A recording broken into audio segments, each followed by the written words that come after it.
Good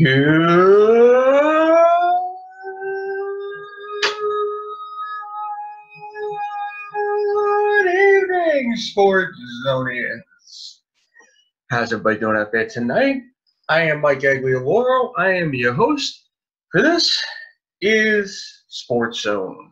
Coming to you live like we do each and every week here via the I-95 Sports and Entertainment Radio Network. We got a good show for you tonight. We're going to be joined hopefully by both Dave Hastings and Eric Dressler in a matter of moments here. We got a lot to talk about tonight. Obviously, we got the recap of Week 2 in the NFL football season. Obviously, for us here, the big story is the Cowboys. I'm not going to lie, I was surprised. We're pretty dominant when it came to beating the New York Football Giants this past Sunday. I was a little surprised by that. Last week, I picked the Giants to beat the Cowboys. And listen, I'm probably going to be picking against the Cowboys every week this season. That's just how it is. That's just how I do things. But I genuinely did not think they were going to win this game. I was really not impressed what I saw out of their offense in Week 1. The defense is what it is. They have some very talented players on defense. I don't look at them as having a great defense, though. I can't remember the last time I ever looked at the Cowboys and thought, hey, that's a great defense. They looked very good this past week. Even though, let's be honest, last few weeks we killed Eric Flowers. You can't blame Eric Flowers for that one. That was the whole offensive line's playing terrible. I listen to Mike Francesa every day when I get out of work for a little while, and I'm always hearing about the offensive line, and it's true. And it wasn't Eric Flowers this week. Eric Flowers was terrible in Week 1. He wasn't that bad in Week 2, I think.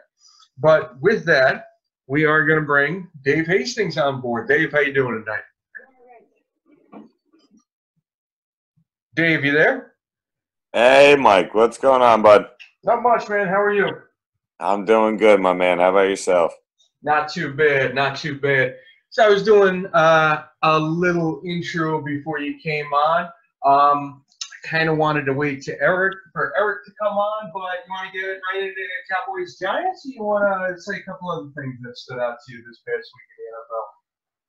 Well, I mean, we could give him a chance to be on. I think that. But no, I mean, honestly, I think the one thing we can bring up that's kind of leaves some room for Eric to get on. I don't know if you heard today about the NFL Hall of Famers saying that they might boycott the Hall of Fame ceremony. I did. If the NFL doesn't get them lifetime benefits and salary. Yeah. I'm pretty sure there's only a handful of CEOs that have retired in this world, or government officials are about the only ones that get those perks in life. Yeah, I can see that. I mean, listen, I'm sure there are some other places that do have that. I mean, I think unions have something like that, where if you're a member for a certain amount of time, I don't think it's. You get a pension. You don't get. Right. You don't get a paycheck. Fair enough. I think the paycheck's a little much, but here's the thing that kind of stood out to me. I mean, there's a couple things. It seems like Eric Dickerson is kind of a leading voice in this, and I know it was signed by a number of Hall of Famers. And then Jerry Rice, I think it was Jerry Rice and Kurt Warner came out and said that they never signed anything. They support the idea of ex-players getting health benefits, but they never agreed to be on that boycott. Yeah, I could see that being some drama. And that's the thing. This is one of the things Eric would point out too, is the fact that the league is getting to a point where it's almost so big their bubble's just gonna burst. They are getting pulled in so many different directions. There's constantly debate on whether they handle a lot of important things and issues the right way. I don't know, man. That shit is that just kind of pile on the list. Here's my thing, and this kind of just came to mind. Wasn't there some sort of agreement that the NFL was going to take care of medical bills for players who were suffering from CTE or things like that a couple of years ago out of that lawsuit? Didn't something like that already happen, though? I mean, they all got a payout, but that was really all it was. All right. I don't know why I thought there was more on that. Here's my thing, though. I get the idea that you don't see that from many companies, but in all fairness, if you read their statement, they said, you look at where the NFL is right now, the majority of us helped build this game to where it is, to the point where it made $14 million. Now, I get that it's more about the team, but I do get the argument that these guys were part of the league from when it was wasn't as big popularity wise, and they've seen it grow to this point. And those stars did really kind of usher the NFL into the modern era. I get that argument. Do we really think a boycott of the Hall of Fame ceremony is going to achieve it, though? Because I don't.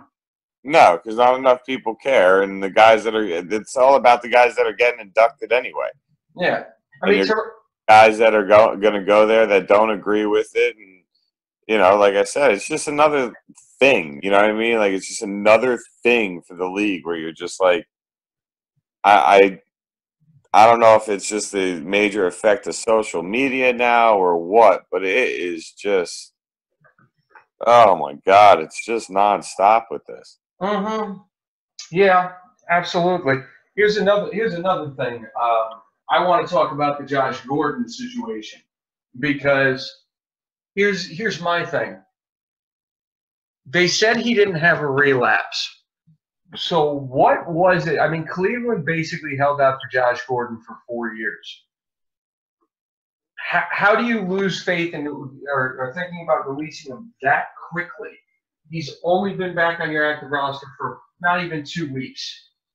What do you think could have happened if it wasn't a relapse? Honestly, I don't know if maybe it's just they like the wide receivers that they have. I really don't know, man. It doesn't make a lot of sense to me. But once again, it's like the rich get richer, and New England finds another. I mean, the one thing you would say about them is they don't have a stud at wide receiver. You know, even Edelman's just a product of that scheme. I will stand by that statement. I'm sorry. He benefits from Brady. Him and Brady get on the same page. He took over that Wes Welker, role, and there you go. You know, I mean, so no disrespect to him. The man's earned his spot. He plays really good, but I don't know. To me, it's one of those things that I think adding Josh Gordon to me is just as similar as when they added Randy Moss. Maybe not as big, but I think Gordon can play. That's huge. And honestly, I have no idea what Cleveland's thinking, but it's Cleveland. Maybe they're really just trying to turn the page on a lot of things. I don't know. I mean, I get that. It just seems the timing just seems a little odd, because you think about it, they could have turned the page on him anytime they wanted to over the last couple of years. You finally get him back. You finally get some degree of him being in the right frame of mind, and then all of a sudden, some promotional shoot, and he's gone. So I just thought that was weird. Though I will agree. I mean, this is similar to the Randy Moss thing, because Randy Moss wore out of his welcome. I think he was in Oakland at that point very quickly, and then New England takes him on. I don't even think they gave up that much to get him, truthfully. I'm blanking. I don't even think it was a first-round pick they gave up for him. They gave up a 5th-round pick, and if he plays less than 10 games, Cleveland also sends New England a 4th-round. Right, and I think the Patriots also get like a 7th-round pick back too, right? A conditional one, I think. From what I know, it was just the 5th-round pick they gave up, and then it's either the 7th or the 4th. I think that's what it is. Oh, okay. All right. Gotcha. All right. Yep. Absolutely.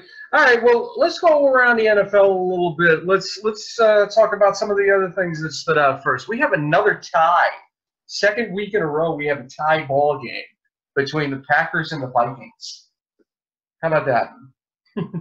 I mean, field goal kickers, and now the Vikings go out and sign Dan Bailey, which just hurt. That just really, really, really, really hurt. So they go out and sign Dan Bailey. At least he's on a winning team, so I'm happy for him that way. I mean, Aaron Rodgers basically playing on 1.5 legs, but missed field goals. It really just came down to that. It shows you how important that role on the team is. Everybody makes kickers, and they're maybe the last fantasy pick you make if you even draft one. Like, it's just one of those things. But they are literally the difference between 2-0 and 1-0-1. Yeah, I mean, and that could be huge come the playoff race in December and January. So that's that. It's surprising too. I think it's only like the second time in the Super Bowl era there's been ties in back-to-back weeks. So like the odds of it happening are so slim. To me, it just brings up the debate again of why there's ties in the NFL. I don't get it. Like, I get it, but I don't get it. Like, I get how physical the game is, and you don't want these guys to keep playing. But to me, you just line them up, do what they do in college. Just let it be what it is. I mean, but that's the problem. It could last for, another hour and a half, and these guys just hitting each other. So. Yep. To go to your point with kickers, I am surprised Dan Bailey made it past week 2. I really am. I really thought he was going to get snapped up before the season started, to be sure. But then you look, it's not even just him in Minnesota, man. You look at the Cleveland game. Cleveland has a chance to at least tie against the Saints. And Zane Gonzalez, I think was his name, misses 2 field goals. He also missed 2 extra points in the game, and he gets replaced by an undrafted kicker out of Florida, I believe. Yeah, it literally is the difference between winning and losing, or tying, I guess you'd say as well in this situation. Mm-hmm. Yeah. But it's interesting, man. That's for sure. Absolutely. What else stood out to you in week 2 there? Well, I mean, without even having to touch on the game, we can touch on one game that has numerous storylines. You got the Chiefs Steelers game where, Mahomes goes off for 6 touchdowns. That's insane. Playing out of his mind, and he's, it's his 3rd start of his career. Yeah. Now, we all know how it is. Rookie quarterbacks can come out pretty good, and they always kind of take a lull around halfway through the season, a little later in the season once teams start getting film. But either way, 6 touchdowns, no picks. That's just ridiculously impressive. But the drama in Pittsburgh that you got going on, I mean, it's Antonio Brown leaves. He doesn't come, he leaves right away. Doesn't come in today or whatever for practice. Like, I don't know. Like, it's just. It's like all of a sudden things are just blowing up in Pittsburgh one by one. And I don't know. I love Tomlin as a coach, so I hate seeing it happen. But usually when shit like that happens, the fingers get pointed at the coach. Well, I will say this before someone has joined us here. I definitely think, they should just pay Le'Veon Bell, in my opinion. They're a different team without him. I know Connor had the good week 1 and everything. He's been fine. They're not winning the Super Bowl without Le'Veon Bell, in my opinion. But it's time to get sweaty because Eric Tressler is here, ladies and gentlemen. Eric, how are you doing tonight? I'm doing better than the situation in Pittsburgh, I guess. Yeah. I'll tell you what it is. I think a guy I listened to earlier, I heard a little bit of what Ryan Clark said earlier today. He used to play for them and all. And he kind of put it best. They're lacking veteran leadership. They're lacking a team-first guy. They're missing a Hines Ward, a James Ferrier. They're missing that kind of guy that sets the example that the Steelers are known to set. They don't have that guy right now. They have a bunch of individuals right now and no team leader. And that's why you're seeing the fractions. That's why you're seeing people talk. It's usually custom in locker rooms that you don't get in other people's pockets. Regardless of what happens, you're all brothers on the field. Off the field, you stay out of those things. Like, you just do. With people commenting about Bell, and now the thing with Antonio Brown, and that guy that he was tweeting with is, I guess, an ex-Steeler employee. He's not a current Steeler employee.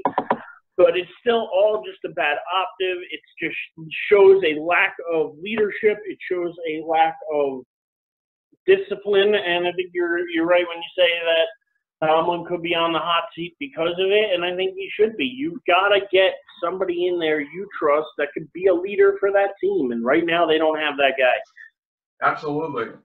That's actually, Mike, I got to say, that's actually a great point, just because if you think about it, one of the things that, you got Big Ben almost 1 foot out the door basically every year, wondering if he's going to play over the last 2 seasons.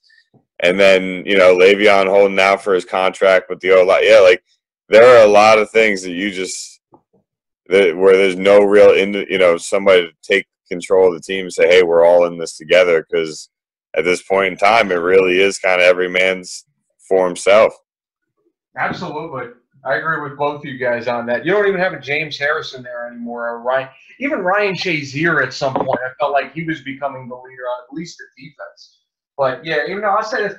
I think that Brown tweet that he made yesterday to the ex-Steeler employee that Eric was talking about, I think that kind of got overblown a little bit. I mean, yeah, he could have used a little bit better judgment when he was doing that. But in my opinion, he's not saying he wanted to be traded. The guy's complaining about him saying he's an average receiver. And he's just like, all right, you don't like me, tell the team to trade me. I didn't see anything wrong with that, really. I don't know if you guys felt any differently. I mean, I didn't read too much into it in general. It probably is being more blown out of proportion than it needs to be. Mm-hmm. Eric? Yeah, I agree with that. Just blown out of proportion. It was just one of those reactionary things. He's like, listen, you don't think I'd be shit on any other team and trade me? I'll show you. Mm-hmm. You don't think I'm worth it here? But again, that's an ex-employee talking crap about a team that he isn't working for anymore. So I can't put a whole lot of stock into what he's saying. And I think everybody out there with a set of eyes that watches football can tell Antonio Brown would be a pretty damn good receiver, a number 1 receiver on any other team in the league. So absolutely. This guy's kind of talking out his ass a little bit, if you ask me. And Antonio Brown just saying, shut up, and if you don't believe me, trade me. I'll show you. Yeah, I would take him on Dallas. I'll say that much. Absolutely. There's not a team in the league that wouldn't take an Antonio Brown. Honest to God, I can't think of one. Mm-hmm. No, absolutely. And to go to Dave's point, I mean, Dallas is so hard up. We just brought Bryce Butler back, and he's probably going to be the number 1 receiver this week, at least in my opinion. So, I'll throw another one out there. Is Ryan Fitzpatrick the next Case Keenum this year? Dave, we'll start with you. No, bro. No, everybody in the NFL knows who Ryan Fitzpatrick is. Mm-hmm. They're playing good football. He has rhythm with his receivers and his tight end. Offensive line's blocking well. And they're just playing good football. But we all know who Ryan Fitzpatrick is. All NFL teams know who Ryan Fitzpatrick is. And you got to also keep in mind he's pushing his late 30s now. So he's not really going to be in the league much longer anyway. So I think it's one of those things that, they're going to ride him high. And I think the more interesting question is when Winston's out of his suspension, what do you do? If Fitzpatrick has a bad game, maybe 2 weeks after Jameis is cleared, like, what do you do in this situation? Like, that's where I'm curious to see what happens, because it's only a week away. Absolutely. Eric? Well, right now, he is the leader of that team. You could tell by yesterday's press conference when he came out dripping in Deshaun Jackson's clothes, getting up on the bike with his hair, chest, and all. You could just tell that, like, the locker room was behind him. Like, people were behind him. They were feeling the Fitz magic, which I can't believe he didn't even get the trademark on. Minka Fitzpatrick from the Dolphins got the trademark on it a week ago. Oh, that's horrible. Wow. But it is alive and well there in Tampa, and I'm a fan of it. You ride it as long as possible. As long as your team is playing well and winning games, you ride Fitzmagic until the magic runs out. Then you can go back to Winston. Winston will be there. Winston's young. But Winston, you can tell the last couple of seasons, I don't think he's had full control of this team. No, I think the remember guys that horrible rallying behind. where he's eating his fingers? Wait a minute, You know what I mean? But I feel like the guys are rallying, and the guys in the locker room are rallying behind Fitzpatrick. They're playing well behind him. You know, like you said, the offensive line's playing well. He's got good rhythm with the receivers and the tight end. It all seems to be working right now in Tampa, and I don't think you change that up just because Jameis comes off suspension. But Jameis is their franchise quarterback. He is probably at least their short-time future because, let's face it, everybody knows Fitzpatrick is just that. It's magic. It's not going to last forever. Everybody knows Fitzpatrick. He's had these seasons before. He had that 133 touchdown year with the Jets, and he had that one great year with Buffalo, and he just seems to every now and then just click, and something works for him. Right now he's in that stage, and you got to leave him alone.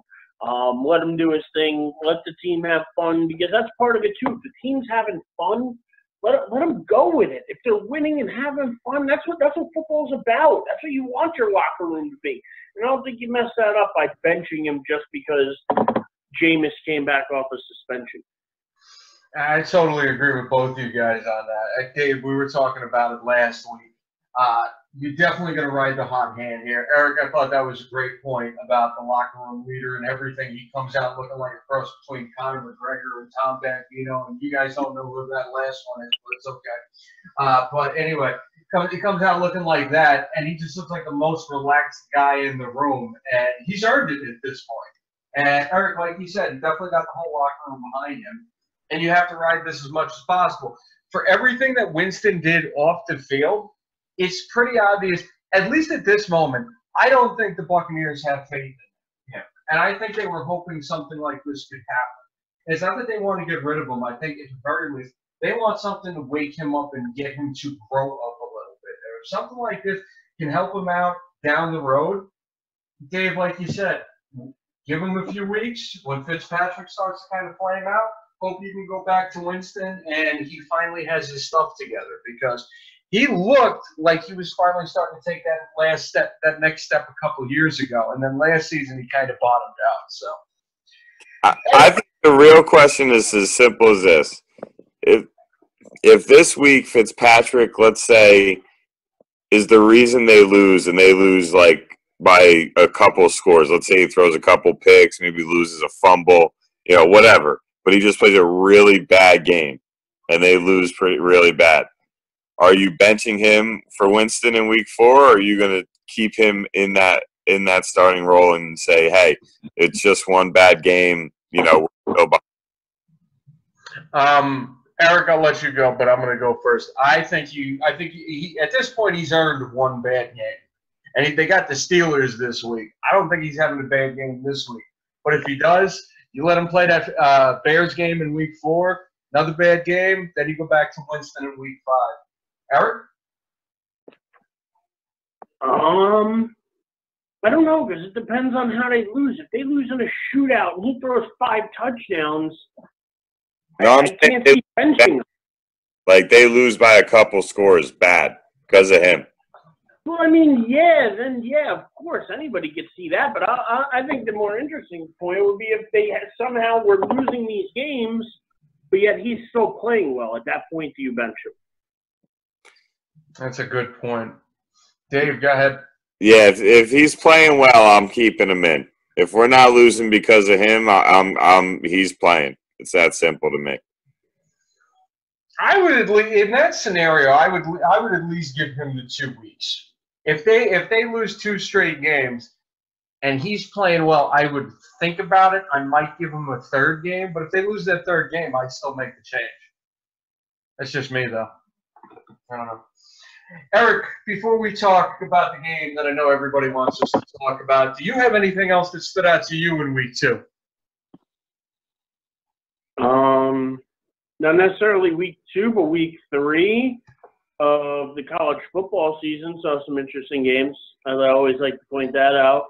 LSU, the only team in the country now with 2 top 10 wins, and only the 3rd time in the last, 70 years, I think it's happened, that somebody within the first 3 weeks of the season has actually beaten 2 top 10 opponents. So that's pretty interesting. Bama just looks unreal. And I actually want to get your guys' take, more importantly than both of those things. I want to get your guys' take on Ohio State and Urban Meyer. Oh, good. I'm so glad you brought this up. Yeah. Dave, if you'd like to go first, go ahead. I mean, I don't know how much more can be said that hasn't been said already, but I will simply say this. He needs to stop doing interviews, and when he takes over, when he's back, when he's coaching, I think he's back after this coming week, right? Yeah. Yeah, he's back this coming week. So, like, to me, I just shut up, stay off the microphone, coach, win games. But I just – to me, it's just a mess, and I don't really – I don't know. I really just don't like the situation. Should be there. Should be the head coach. Oh, okay. Dave, are you still going? No, I'm good. It's ridiculous. I'm good with that one. Well, I'm going to confess, I didn't know he said something else this weekend. But he had a huge interview. Yeah. I was just trying to help this guy. It was, oh my God, it made me sick to my stomach to listen to because he has zero remorse. He literally thinks he did nothing wrong. He thought he was a gentleman and tried to help this guy. And he's like firing him because of the effect, because of what happened would have just hurt him and his family. And I was trying to rehabilitate him. But then in the next breath, he says he didn't know anything about it and didn't see the pictures of Courtney until 3 weeks ago and like whatever else. He's just so full of shit. It's just unbelievable. It's coming out of every orifice. I don't know how they allow him to keep talking. I don't know how somebody isn't there with a big hook ripping him off the microphone. I don't understand it. Back in the vaudeville bit. Well, listen, full disclosure, guys, I kind of got a promotion a couple weeks ago, and I'm in the process. I'm kind of in the process of opening a Halloween City in Newburgh before I take over the Halloween City / Toy City in Middletown. So I've been working some crazy hours the last couple weeks. But let me tell you something. Putting out freight sucks, guys. Putting up signage is even worse. But anyway, here's what I don't get though. He knew about everything in 2015. He probably should have fired him back in 2015. But what, he warned the guy if something else happened, or if somebody tell me specifics on this, because I know some of it, but I don't know the whole thing. So he obviously knew the whole thing and should have fired him, but he didn't because he was friends with him, right? Yeah, exactly. He followed him. He was actually came from his Florida days. And even further back than that. I forget whether he was a player or he even went back further than the Florida days. But yeah, he's been Urban Meyer's guy every stop he's gone to, and he was trying to protect his own. That's the way I see it. And at some point, you just got to shut up though, because he's just burying himself. He's just lie after lie after. Because he's got to tell one lie to cover up the last lie. It's just unreal. And I mean, you can't deny what happened. It happened. Like, it's not a fairy tale. He makes it seem like it wasn't that bad. Mm-hmm. It's disgusting. That's the biggest problem. He makes it feel like it's not. He thinks it wasn't that big of a deal. I mean, listen. Here's my take. We live now in the era of the Me Too movement and everything. So unfortunately, shit like this with Urban Meyer and this guy Smith, this has been going on for decades. And there are many people who should have lost their jobs many years sooner that didn't wind up doing it. And now everything's coming out into the open in the last year. It started with the Harvey Weinstein thing, and it's continued. Now it's moving to sports and everything. Meyer should have been fired. And we all know why he didn't, because he's got the great record at Ohio State the last few years and everything, and won the national championship and everything. The initial press conference, and I know about the initial press conference where he said he didn't know, and then the wife is like showing text messages that she sent to his wife or something. So Yeah. I agree with you guys that he should just keep his mouth shut and everything. And we all know Ohio State looks terrible here for just giving him the slap on the wrist and everything. If anything, you probably should have suspended him for at least the season if you're not going to fire him. And in fact, he still hasn't even talked to her, Mike. He still hasn't even talked to Courtney Smith. Urban Meyer has not made any type of effort at all whatsoever, admitted it in the interview that he has not spoken to her, doesn't plan really to speak to her, but might speak to her at some point in the future. Like, he has zero regard for her. And that's the thing that bothers me the most is, like, he has zero remorse, zero feelings towards this. And that's what bothers me. Like, I can forgive. I mean, the people out there can forgive. Mm-hmm. If you're not willing to, like, accept any kind of responsibility, and you're going to lay on the fact that, like, oh, I was just trying to help the guy. I thought I was being the good guy. I didn't get suspended over domestic violence. I got suspended because I didn't, fire this guy sooner. It was just a misconduct thing that I got suspended for. And, like, everything that comes out of his mouth sounds bad right now. And I don't know why the AD and the president aren't telling him no more interviews. No more people, no newspapers, no nothing. You need to just sit on the sidelines and do your job. Mm-hmm. I don't know why he still has a job. Let me ask you a question here, Eric. Because at the time this whole thing broke, there were people, when I would listen to WFAN, there were people who would compare this situation to Joe Paterno and Jerry Sandusky. You go that far? Less creepy because it involves no boy touching. You know what I mean, though. You know what I mean. I'm just saying, like, you know what I mean? It's two different cases. No. Those are two big sexual, like, assault scandals. Listen, so, like, I can't wait for you. Which one's worse, touching little boys? Or... No. I'm not saying worse. I'm just saying both coaches, in one way, shape, or form, enabled the whole thing by not firing the guy who was responsible for it, if you think about it. Because that's why Paterno wound up getting let go and his statue wound up coming down in Penn State. And in a way, that's what he did. That's what Meyer did here with Zach Smith by not firing him when the whole thing happened. So that's what I'm saying. Do you think the comparison is fair? Not really. Okay. I don't think it's. I think it's two different cases. They're both terrible in their own right, but I don't think it's fair to compare. Okay. Dave, what do you think about that, though? Yeah, I'm not. I'm leaving that one alone.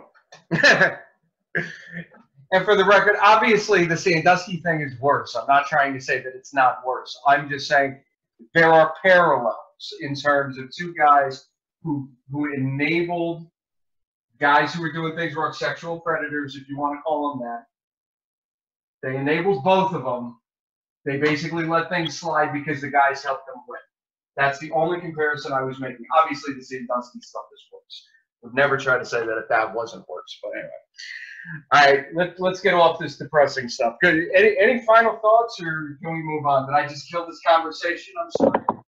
We're good. Good. Hey, listen, I brought it up because I had to get it out. I mean, it's one of the biggest topics in sports right now. I mean, you got to talk about it. It's crazy. Yeah. It's not. But bottom line is the Ohio State needs to tell Urban Meyer no more interviews. Enough stuff. Shut the hell up. Coach and win. That's it. No, you know what they need to do? When he's sleeping, they need to put one of those shot collar things. They need to embed a chip in his neck. And every time he goes up to the press conference, you just hit the button and shock him every time he opens his mouth. That'll get him to shut up. There you go. Yeah, all right, Eric, I'm going to give you a couple minutes here before, as long as we're off of football for a second, before we go back. We'll talk a little Giants-Cowboys, but before we do that, your Yankees are playing Boston tonight. They're Boston's up 1-0. They called Justice Sheffield up. Aaron Judge is playing tonight. Any thoughts, anything you'd like to say Yankee-wise? Yeah, I got a thought that Boston's changing pitchers right now. We got first and second. I don't know if anybody's out. and it's looking pretty promising. So I'm feeling pretty good right this second. It's only a 1-0 game, and I'm excited because my bachelor party's next weekend, and I'll be up there watching the Yankees play Boston next Friday night. Nice. Oh. Yeah, don't get yourself killed there. Just take it easy. No, we're gonna have fun. All right. How deep did you say we were rolling again? Didn't you say you had like 20 people with you or something? No. It's only it's gonna be final count of 6 for the bachelor party. Ah, gotcha. All right. Oh, by the way, it's gonna be a good crowd. A lot of fun. Loved the ticket you sent for the save the date for the wedding. Loved Yeah, that. that was badass. Yeah. That was Right? awesome. You like that? Yeah. And I'll tell you this. I'd seen this before. Your fiance has an awesome last name. I don't know if you want me to say it on the air, but I was a huge fan of Rodney. Loved Rodney, so I love that last name. Yeah, no, she has an awesome last name, and that's unfortunate for her that she's going to be taking mine. But Yeah, I was thinking the same thing, actually. All right. All right. Let's talk about this Giants-Cowboy game. So I want to point out here, as far as our picks go last week, Eric had sent me his picks during the show, or maybe it was after the show. I don't remember. He is actually the only one of the three of us who picked the excuse me, you picked the Cowboys to win last week, right? I don't know, whatever I sent you. Yeah, I wrote down the Giants, but I'm pretty sure you wrote the Cowboys. I don't know why I put that. I gotta check it. I'm going back through the list right now. Check. Yeah, I screwed up the whole thing. I screwed it up. I apologize, guys. Hang on. I'm telling you.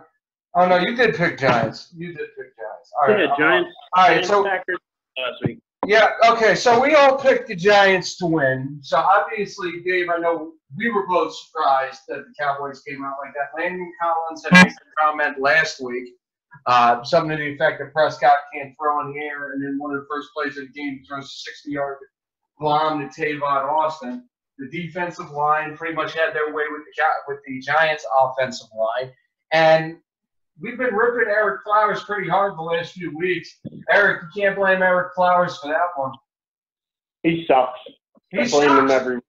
No, he does suck, but you can't blame him for last week. He actually handled DeMarcus Lawrence. I blame him for every week because the continuity of the line would be better if we had anybody else there.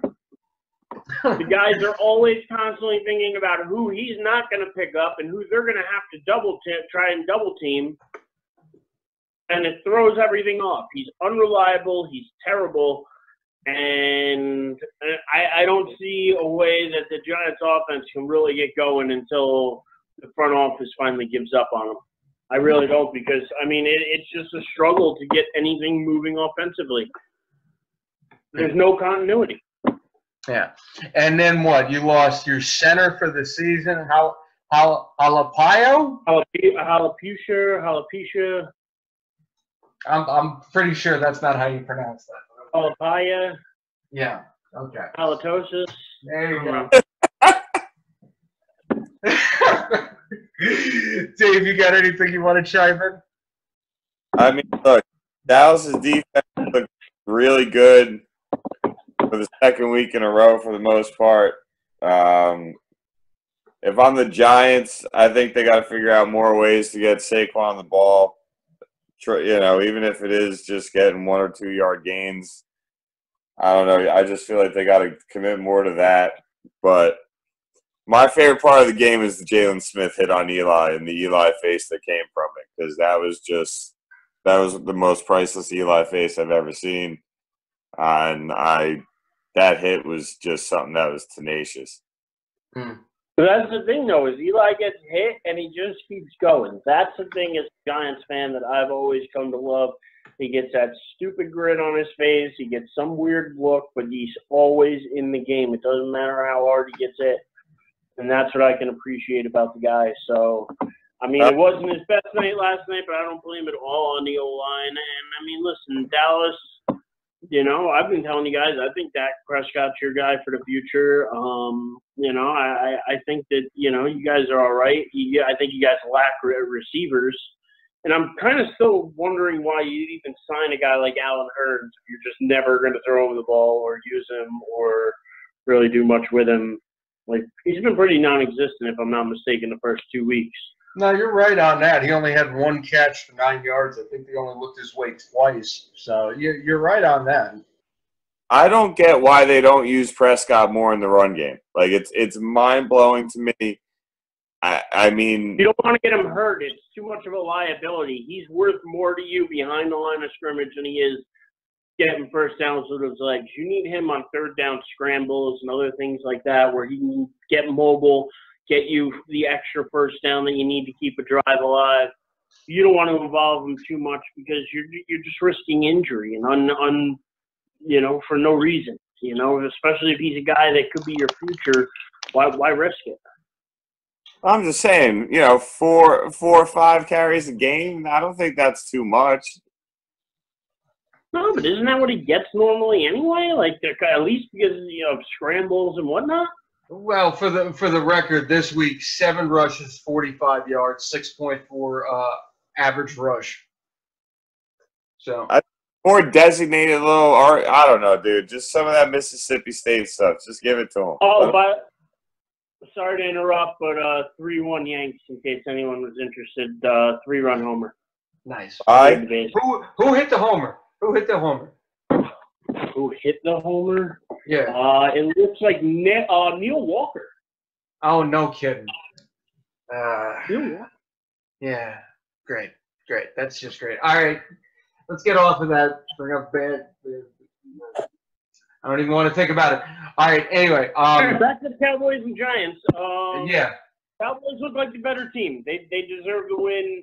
I know the Giants made a late game push, but it just wasn't enough. And Dallas took us this time.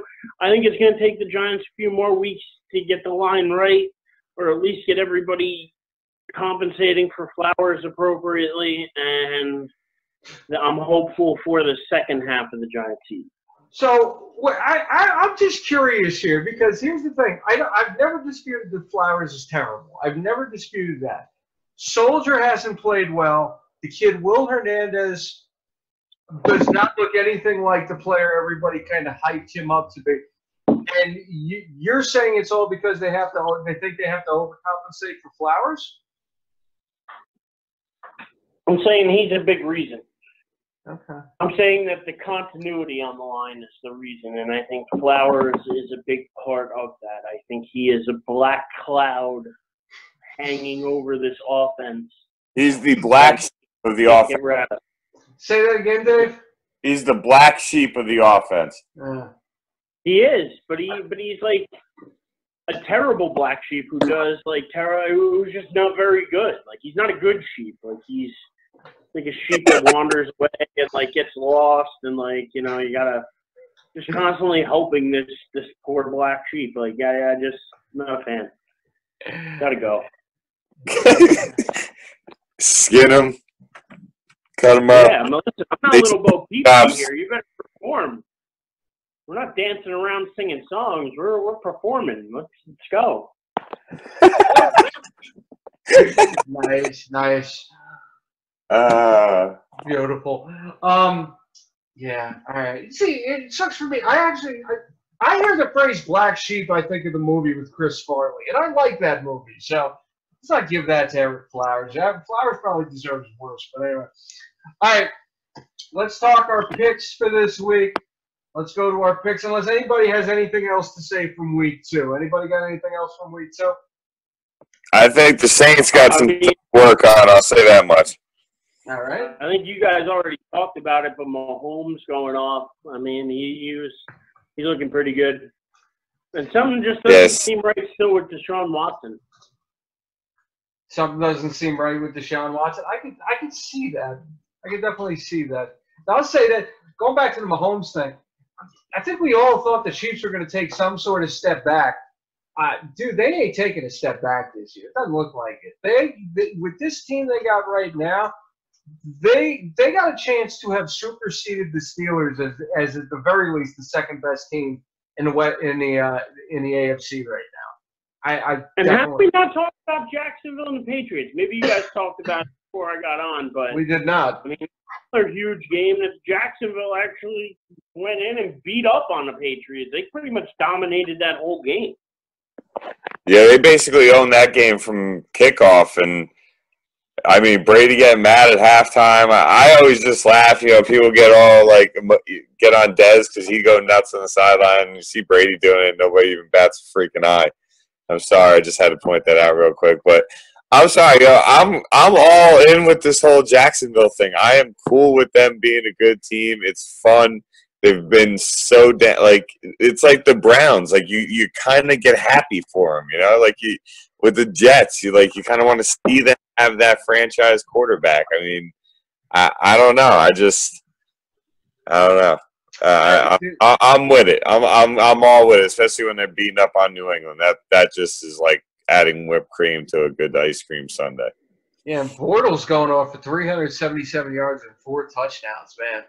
That's incredible. And you want to talk about the Cowboys with a bad receiving core. You look at the Jaguars receivers, Keelan Cole, Dede Westbrook, Dante Moncrief, Austin Seferian-Jenkins at freaking tight end. I mean, these are nobodies, basically. And they wind up having 377 yards.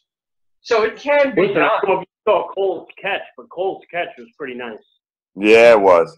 Dude, Cole and Westbrook have been really good for the last year. I'd say since Allen Robinson went down last season for them, those two have been really good. But I'm saying I don't think you can consider either of them like top 20 or even top 30 wide receivers. And they're able to win with those guys. So it's all that offensive scheme, man, and your quarterback making throws. Mm-hmm. Yeah. Well, I'll tell you this. They win games in the trenches. They good offensive line and good defensive line. Yep. And I'll tell you this last point, and then we'll go to our picks, man. I'm happy for Tom Coughlin that after the way the Giants situation ends for him, he takes over as team president of the Jaguars, and he basically turns the franchise around. But leaving Doug Marrone as the head coach, he doesn't even sign Bortles to a long-term extension. I think he got like a 2-year deal or something like that, and they're able to put this together. So there's definitely another team that's going to be competing for that, at the very least, the AFC conference game. Because I think at this point, do we consider both the Jaguars and the Chiefs better than the Steelers at this point? Because I think there's definitely a case there, especially with Bell. Dave?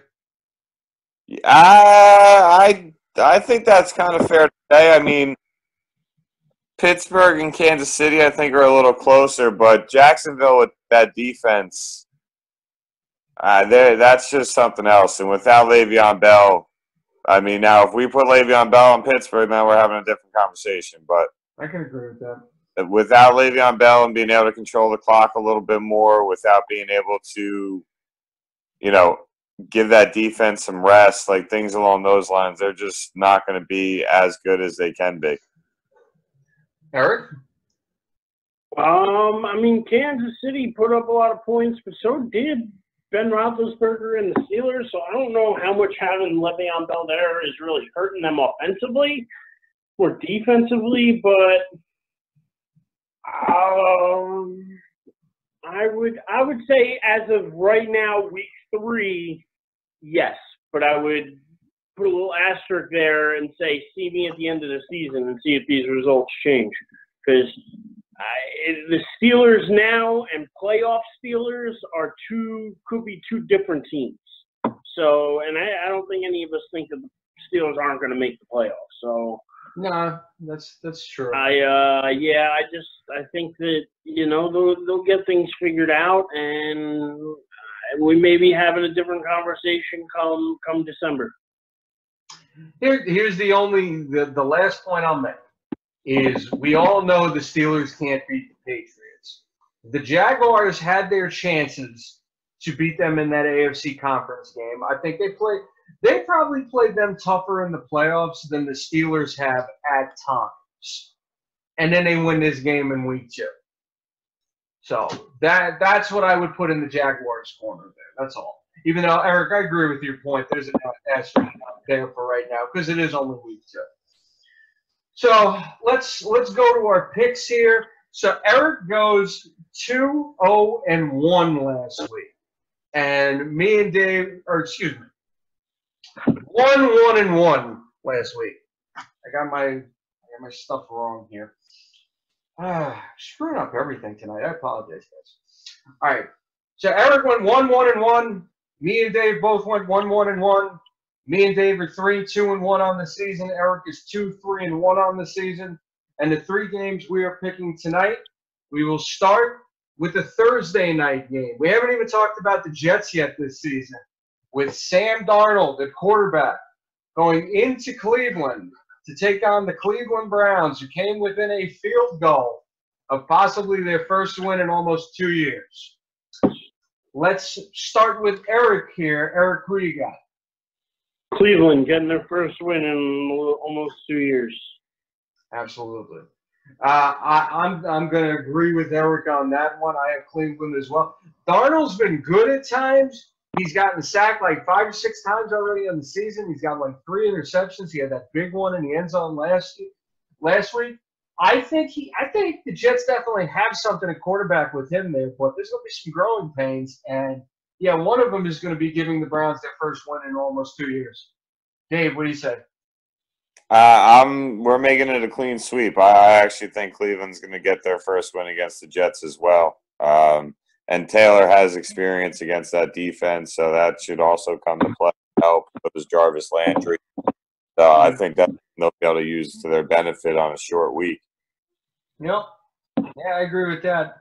All right, so the next game in a matchup of 2 0-2 teams, you have the Giants going into Houston to take on the Texans. And I started with Eric first on the first one. I should have started with Dave first because, Eric, I want to hear your thoughts on this one. Sorry, Dave. It's all good, bud. Cool. Eric, go ahead. Is J.J. Watt playing? I mean, as far as I know, Yeah. he is. I think it's Clowney who might not play. Yeah, but no. As much as I really want to be a homer and take my Giants, they're going to Houston, and I don't think they're just quite right yet. I'm going Houston. Fair enough. Dave, who you got? Well, it's funny Eric mentions J.J. Watt. Yesterday was the 2-year mark since his last sack. So I think J.J. Watt gets his first sack in 2 years. I don't think the Giants have enough answers on defense to deal with DeAndre Hopkins, a healthy Fuller, and a Deshaun Watson that can scramble around. And offensively, with the loss of the center, like Eric said, you need continuity on that offensive line, and with them not trusting Flowers, so they're constantly rolling their protection that direction. They're trying to help them. And now your center, who helps call out all the audibles with your quarterback for the offensive line, is down.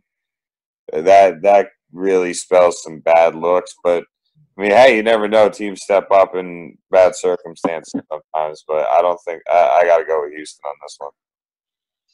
Well, I'll say this. I think the Giants definitely have a chance here. Listen, Houston has this great defense on paper, at least. But for some reason, the defense, in my opinion, can almost never come together when it counts. They'll pull a couple games together every here and there, and then something will happen. Marcellus, I think is his last name, he'll get hurt, or Clowney will get hurt, or Watt will get hurt. None of the three of them can ever see you stay on the field at the same time. So it's definitely a shaky defense. But right now, this Giants offensive line is playing so poorly. And Dave, you mentioned the center being out again. Yeah, I got to go with Houston here too. But I think it's going to be a very close game, though. I wouldn't be surprised if it's within a field goal, like 23-20, something like that.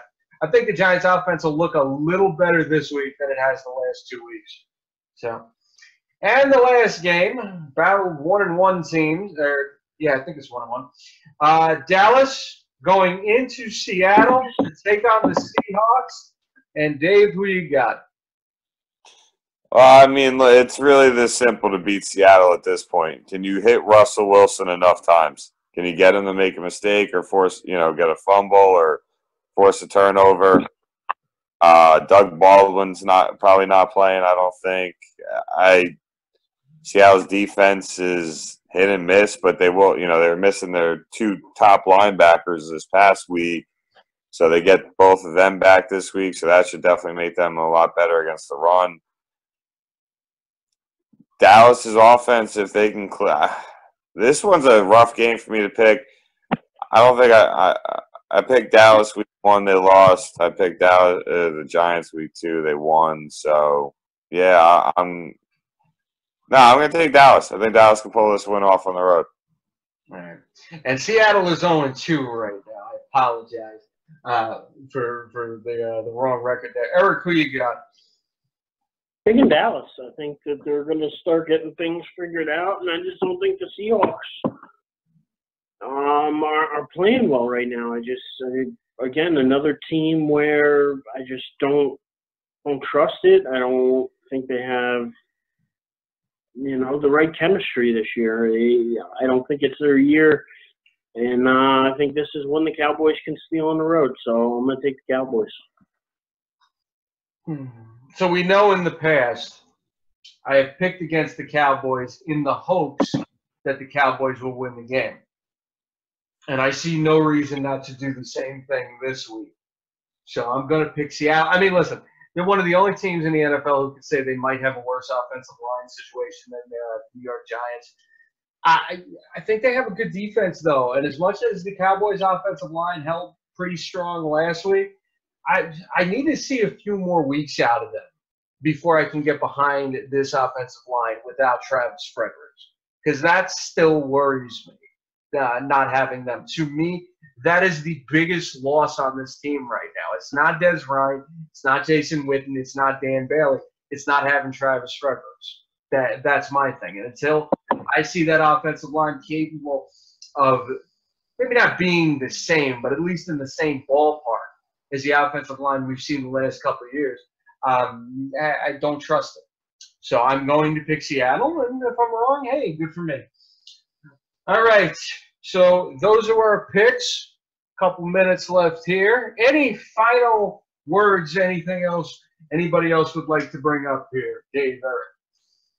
Well, Eric didn't get a chance to say anything, if he has anything to say in regards to the Gold Jackets saying they're going to boycott the Hall of Fame night if the NFL doesn't do like lifetime benefits and paychecks or something. Did you see that, Eric? I briefly saw a headline about it, and I mean, listen, the NFL just has so many problems. I mean, even though we try hard here on this show to focus on the games and whatever else, like, it's just more and more nonsense off the field. But again, these are players now that it's all hindsight for them. They played 20, 30 years ago. Yeah, they're Hall of Famers, and I get what they're saying. They're like, well, my bust is in there, and you guys have fans come through and you promote us, but you don't pay us for it. And, so I get their gripe, and I'm not saying they shouldn't be compensated. And that when I say that a Hall of Famer, like if your picture is in there and there's a little blurb about you and you are a Hall of Famer with a gold jacket, then yeah, maybe you should get something for getting inducted. Maybe at that time the NFL says, you know what, you've made enough contributions to this game and are important enough to this game to be in our Hall of Fame.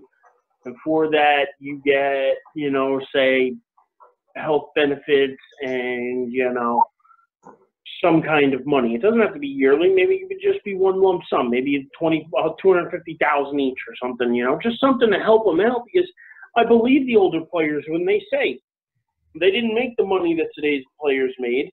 They didn't save the money, very well either. And a lot of the former players out there are broke. It's just the facts. Even Hall of Famers, they don't live great, grand lives. They've got to go trade show to trade show selling $5 autographs to make ends meet sometimes. And I get it. I get that that's hard. So maybe for Hall of Famers, they can work something out. But again, it just seems like another black eye for the NFL. I want to add something to that, if you don't mind, because going off of his point, it's a totally different thing. But in the vein of what Eric's talking about, because Dave, your point at the beginning of the show was no other organization does anything like that, and that is definitely a fair point. Dave, I know you're not a wrestling fan. I'm not a huge wrestling fan anymore myself. Eric, I know you and me both used to be wrestling fans at one point. The WWE does this thing where they will sign a guy they consider important to their history, or a former worker, someone, even if he's someone who's not an important name, someone who was a worker, former worker in a company. They will sign him to a Legends contract, and they've done this with a bunch of guys. They'll put him to work as like a brand ambassador. They'll have him training in their performance center in Florida. They'll do something. They actually do. They've started looking out for a lot of their past stars because of things like CT, especially since like the Chris Benoit thing 11 years ago. You've seen WWE do things like that, and I think if they can do something like that, obviously they're not the NFL. I know this. Truthfully, WWE handles some shit that the NFL handles poorly, better than they do. But I just think if an organization like the WWE can do something like that, there's nothing wrong with throwing these guys a bone. You know what I mean? Especially because they have these health problems coming because they gave their blood, sweat, and tears to help build and grow the NFL when it was in its infancy in terms of popularity. Yeah. Like I said that in the context of the fact that it's not something that I expect the NFL to do. I mean, look, if you're going to do something, I mean, the benefits side of things I can see. Outside of that, I don't see any way they're going to pay them anything. Unfortunately, I mean, listen, the NFL is a very reactionary organization. They don't ever take the bull by the horns and try to jump in front of things. They wind up stepping into landmine after landmine. The only way I can see them really doing anything about this is if there's some sort of backlash. And even that isn't a guarantee, because you look at everything with the anthem. It's not exactly like they fix that situation. So God only knows. Anything else? Any other last thoughts, comments? 3-1 Yanks in the bottom of the eighth. Beautiful. Go Yanks.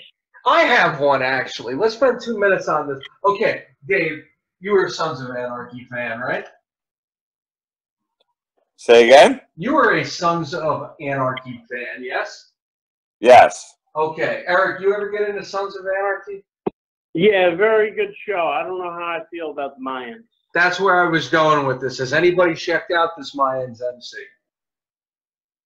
I watched the first episode. I haven't had a chance to watch any other ones yet, so I can't really pass any type of judgment just yet. Yeah, I'm the same way. I think there's only been one episode out since that pilot episode. And I didn't think the pilot was that bad, actually. Eric, did you get to see the pilot? Yeah, I saw the first episode and half of the second episode. But yeah, I'm not sure. I'm not sure how I feel about it. You know, I do like that in the first couple of episodes you do see some familiar faces. You do see some a little bit of crossover, and I think that's necessary. It's kind of weird how they were like doing a flashback of like younger him, and then like so. I would give it a chance. I'm going to give it maybe the first season to see how it goes, and then after that, we'll take it from there. But I'll probably give it. Yeah, I think I'm going to give it a chance too. I'll tell you this: those flashbacks, I kind of like the way they did it with the wording 3 years ago, where it would just kind of fade in the background. I like the way they did that. But and we're going to go spoilers here. As much as I liked seeing Gemma Teller in the background when they went to Stockdale, or I think it was Stockton prison, after I had a couple minutes to think about it, that just felt very ham-fisted into the show.